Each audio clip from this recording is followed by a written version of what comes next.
PBA Finals Game 5 and naglabas si Chot Reyes ng pahayag tungkol sa mga refs, kaya titingnan natin kung dinaya nga ba talaga ang TNT at kung makakahabol pa sila sa series. Tingnan muna natin ang nangyari sa opening frame, which ito yung quarter ng tropang 5G. Okay po yung shooting nila. Oftana started hot kahit merong hand on his face. And sa drive din ng Batak, nag-collapse yung SMB, leaving heading in the 3-point distance, and ayun, another sa outside for TNT. Kumbaga sobrang lambing ng outside for them to start this one. Kahit nga itong shot clock winding down, merong good contest, pasok pa rin. Kumbaga, pinipili pa rin to ng TNT kahit bad shot selection, pumapasok kasi talaga. Here, next possession, Kelly isolated sa wing, merong tao sa harap, pero he attempted a 3-point shot. Bad shot selection, pero pasok eh. What can you say, diba? You live by the 3, you die by the 3.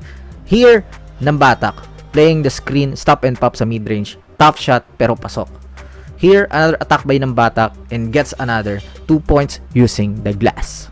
Ito, walang ball movement, walang set, just let it fly from the outside. Another 3-point shot for TNT.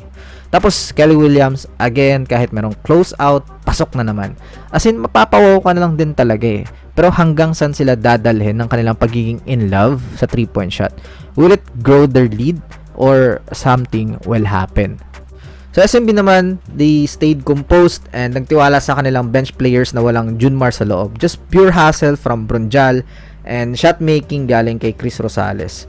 Here, tumira sa Perez sa labas, pero Rondy Brunjal is there for the offensive board, which ayun yung naging factor eh. Nag-expect kasi ako na TNT manggagaling yung mga ganito kasi they have guys like Kubuntin to match it up, kaso hindi natin ramdam sa series. And to end the half, nababa ni Junmar sa isa yung lamang.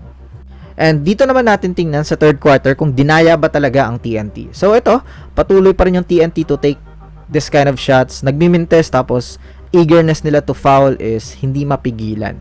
BGR back-to-back fouls, panira ng momentum yun.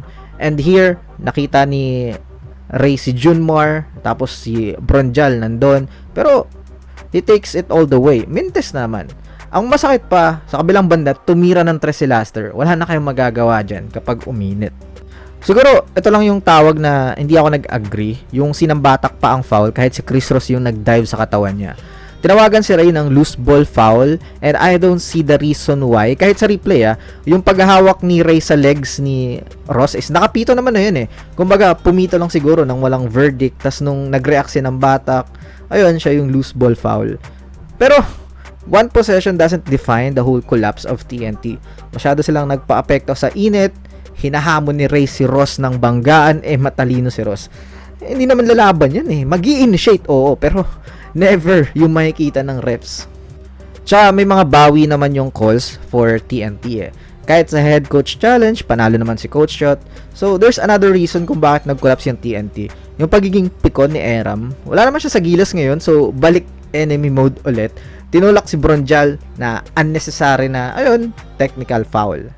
Binago rin pala ng SMB yung kanilang defense to zone and naging effective to cover the shooters, and kahit saan pumunta si Oftana is merong good communication kung sino yung kukuha. Ayun talaga yung masarap sa zone kung in sync yung rotation. Tapos uminit ulit si Rosales dito sa third quarter. And ang maganda sa kanya, he is taking good shot, not forcing everything and finding cutting teammates. Tapos ito, another era moment. Alam niyang mo offensive foul siya pag kinuha niya tong rebound eh. Alam pa lang natin sa buwelo pa lang nakikita na natin na mangyayari. Pero tinuloy niya pa din for the sake of, I don't know, ayun, inaasar siya ni Brunjal ng palakpak, and pagdating sa free throw line, napwestohan siya ni Jericho Cruz for the offensive rebound. Ayun, hinampas.